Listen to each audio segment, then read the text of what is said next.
जय हिंद। चलिए आज हम देखेंगे प्रश्नावली 2.1 है ना, एनसीईआरटी क्लास 10th है ना, और मिशन 450 के तहत देख रहे हैं डीएसआर एजुकेशन के माध्यम से। ठीक है, तो चलिए इसे हम शुरू करते हैं ना। प्रश्नावली 2.1 ठीक है, ये बहुपद का होगा। ठीक है, ये बहुपद है, प्रश्नावली 2 बहुपद है ना। चलिए देखते हैं इसे। पहला क्वेश्चन जो कहता है किसी बहुपद px के लिए y बराबर px का ग्राफ नीचे आकृति 2.10 में दिया गया है, यानी 2.10 में दिया गया है। प्रत्येक स्थिति में px के शून्य की संख्या ज्ञात कीजिए, यानी शून्य की संख्या हमको ज्ञात करना है ना। दो लेसन बनाने से पहले कुछ इसका हम कॉन्सेप्ट देख लेते हैं और सूत्र देख लेते हैं। ठीक है, इसके बाद अब देख लीजिएगा। ठीक है, चलिए देखिए बहुपद है ना, इसका 2.1 बनाने से पहले थोड़ा सा कॉन्सेप्ट देख लेते हैं, उसके बाद आप इसे बना सकते हैं, आसानी से खुद ही बना लीजिएगा। ठीक है, देखिए बहुपद है ना, कॉन्सेप्ट बाय डीएसआर एजुकेशन। बहुपद, पहले बहुपद किसे कहते हैं वो समझ लीजिए। जो चैप्टर का नाम बहुपद है यानी पॉली बहुपद। चर और अचर, अब चर क्या होता है, अचर क्या होता है, थोड़ा आगे आपको समझाएंगे। ठीक है, चर और अचर संख्याओं से बने ऐसा बीजीय व्यंजक जिसका घात हमेशा धनात्मक हो। घात हमेशा क्या हो, धनात्मक हो। घात हमेशा धनात्मक हो, यानी अगर देखिए किसी का, जैसे देखिए लिखा है x है ना, इसका कितना एक होता है, पावर ही होता है घात, समझ गए। ये पावर x, अगर ये माइनस एक रहता तो ये ऋणात्मक हो जाता। तो जिसका घात हमेशा धनात्मक हो उसे बहुपद कहते हैं। जैसे एग्जांपल देख लीजिए, 2x² + 4x + 6 है ना, कॉमा 3x² - 9, 5x + 8 etc। ठीक है, चलिए इसका हम सूत्र देख लेते हैं, इस पाठ से संबंधित कुछ महत्वपूर्ण। देखिए शून्यकों का योगफल यानी अल्फा प्लस बीटा बराबर क्या होता है ना, इसको बोलते हैं अल्फा। अल्फा ये जो दिख रहा है इसको बोलते हैं बीटा है ना। ये फार्मूला के वीडियो में हम क्लास 10th के ऑल फार्मूला के वीडियो में डाल दिए, डिस्क्रिप्शन बॉक्स में लिंक है, देख लीजिए आप है ना। पूरा 1 से 15 तक का हिट फार्मूला है, वो जरूर देख लीजिए इसे आप है ना। अल्फा बीटा, और यहाँ जो आपको दिख रहा होगा इसको बोलते हैं गामा। ठीक है, अल्फा बीटा और गामा ये हो गया। ठीक है, चलिए शून्यकों का योग यानी अल्फा प्लस बीटा बराबर क्या होता है, तो शून्यकों का योगफल बराबर होता है -b/a, इसका सूत्र होता है -b/a। और शून्यकों का गुणनफल का सूत्र क्या होता है, तो इसका सूत्र होता है c/a, यानी अल्फा इंटू बीटा। शून्यकों का गुणनफल यानी अल्फा इंटू बीटा का सूत्र क्या होता है, c/a। ठीक है, इसको समझ गए, अल्फा पढ़ते हैं, इसको बीटा पढ़ते हैं, बता देता आपको।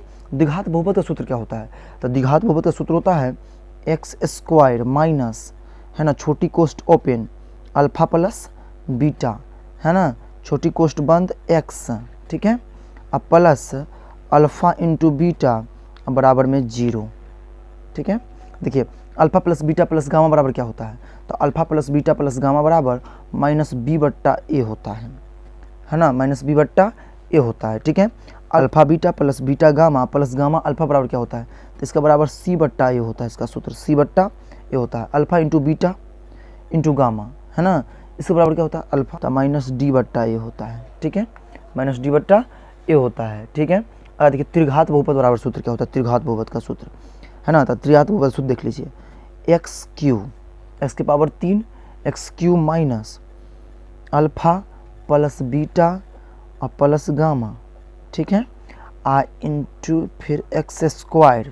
ठीक है, प्लस छोटी कोष्ठ open alpha beta plus beta gamma, फिर गामा अल्फा है ना, छोटी कोष्ठ बंद, फिर x minus alpha into beta into gamma बराबर 0 होता है। इसका सूत्र क्या होता है, बहुपद यानी चर क्या होता है, अचर क्या होता है। देखिए चर यानी a b x y, ये सब क्या हुआ, ये सब चर हो गया। ठीक है, अचर क्या होता है समझिए, अचर समझिए, एक जैसे हो गया, 2 ले लीजिए, 1 हो गया, 4 हो गया, 5 हो गया है ना, √2 हो गया, √3 हो गया, ये सब क्या है, ये सब हो गया अचर। ठीक है, अब देखिए अगला टॉपिक आता है कि पद क्या लिखे हैं, क्या होता है, तो पद के अनुसार बहुपद का प्रकार होता है ना। जैसे हो गया, तो पद में होता है एक पदी बहुपद, पहला होता है एक पदी बहुपद, एक पदी बहुपद। ये क्या होता है समझिए थोड़ा, एक पदी बहुपद क्या होता है। देखिए जिस बहुपद में है ना सिर्फ एक पद हो उसे एक पदी बहुपद कहते हैं। जैसे एग्जांपल ले लीजिए, जैसे हम दे दिए 3x 5x² है ना, अब 9tq ये सब क्या हो गया, एक पदी बहुपद हो गया, है ना। आपको समझ में नहीं आ रहा होगा, थोड़ा सा दूसरा पद देख लीजिए, इसका पद का पूरा देख लीजिए, समझ में आ जाएगा, है ना। पद आघात दोनों को देख लीजिए, आपको समझ में आ जाएगा, ठीक है।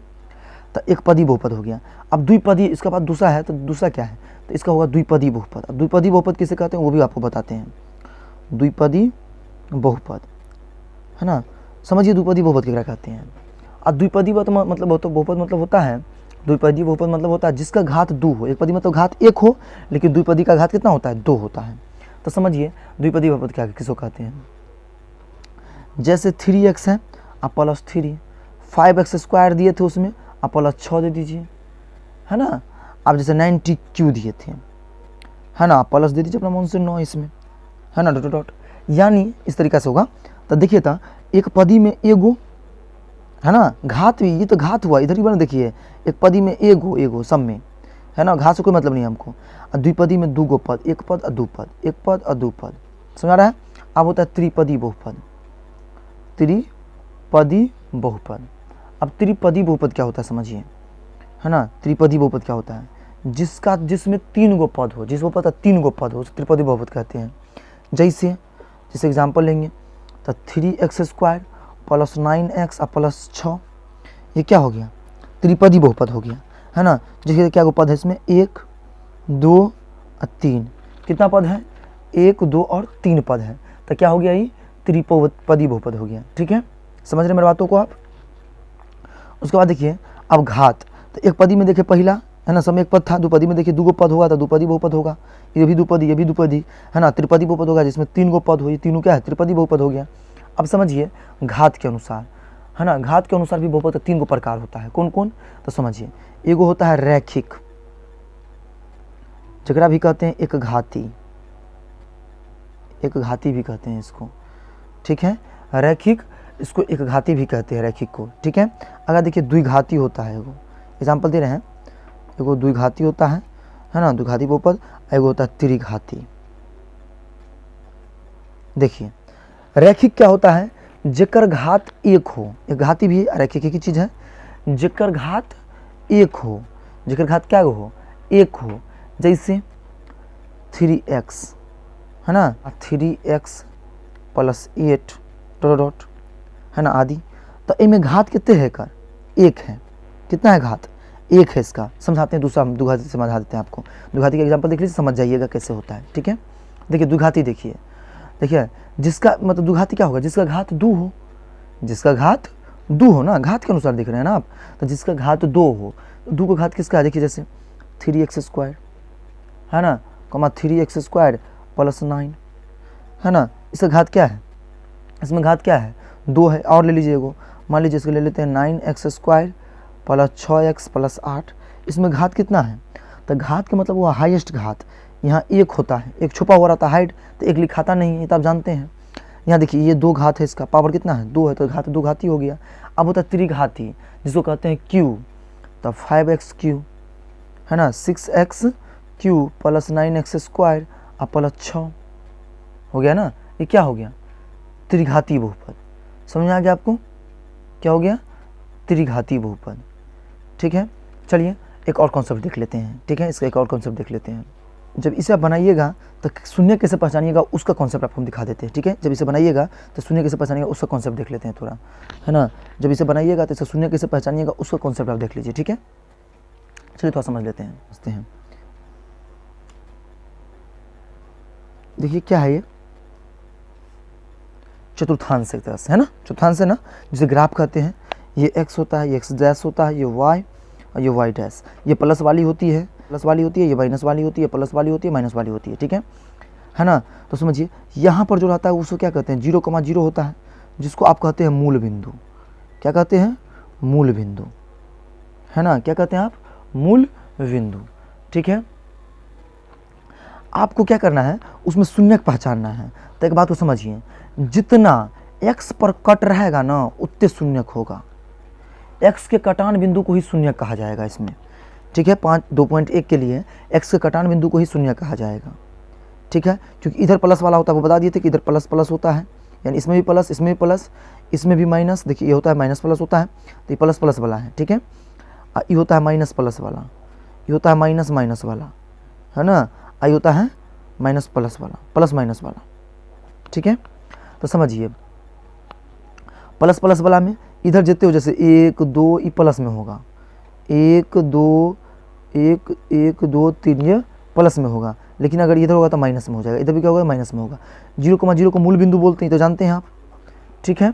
अब समझिए हमको क्या कहा है आपको कि x के कटान बिंदु को चेक करना है, x पर कटान बिंदु कितने है ना, वही आपको बताएगा। जैसे देखिए अगर मान लीजिए ये है, ये मेरा शून्य है, मान लीजिए यहाँ पर अगर ऐसे है तो हमको बता दिया गया इसमें शून्य की संख्या कितना है, तो कैसे पहचानिएगा, है ना। तो इसका नियम है, देख लीजिए आपको x वाला कौन है, तो ये नीचा जो परा हुआ लाइन है, ये खरा लाइन, ये परा लाइन, तो जो परा लाइन है उसको हमको चेक करना है। आपको क्या बताए हुए हैं, जो परा लाइन रहेगा उसको चेक करना है। तो परा लाइन पर क्या कटान बिंदु, ये तो नहीं कटा है, यानी एगो यहाँ कटान हो रहा है तो 1, एगो यहाँ हो रहा है तो 2, एक यहाँ हो रहा है तो 3, इसमें कितना शून्य हो गया, 3 हो गया। आपको ये यहाँ तभी कट रहा है, तो हम क्या बोले आपको कि खाली x को आपको देखना है ना, प्लस और माइनस दोनों, यानी x प्लस वाली और माइनस वाली दोनों पर आप खाली x देखना है, x पर आपको देखना है, खाली आपको परा लाइन पर चेक करना है, खरा लाइन पर नहीं, सिर्फ परा लाइन पर चेक करना है, ठीक है। तो चलिए एगो बताइए हमको आप, इसमें कितना कटान बिंदु है, सोचिए फटाफट बताइए। इसमें बनाने से पहले 2.1 बनाने से पहले थोड़ा समझ जाइए, उसके बाद फटाफट बना तो खुद लीजिएगा आप, है ना। बताइए इसमें कितना कटान बिंदु है, देखिए तो यहाँ कितना है 1, यहाँ देखिए 2 और यहाँ देखिए 3, कितना कटान बिंदु हुआ 3। चलिए आप अब समझ गए हैं, इसका कटान बिंदु बता दीजिए हमको कितना है इसमें, तो गिनेंगे फटाफट गिन लीजिए आप, 1 2 3 4 5 और 6, कितना है 6 है। चलिए आप लोग अब तो सीख गए हैं, आप इसका महारथी हो गए हैं अब 2.1 का आप, है ना। बताइए इसमें कितना कटान बिंदु है जी, x पर तो है ही नहीं ना, x रेखा पर नहीं ना है जी, तो क्या होगा 0 हो जाएगा। आप समझते हैं, अच्छा है, कितना हो गया 0 हो गया, कितना हो गया 0 हो गया।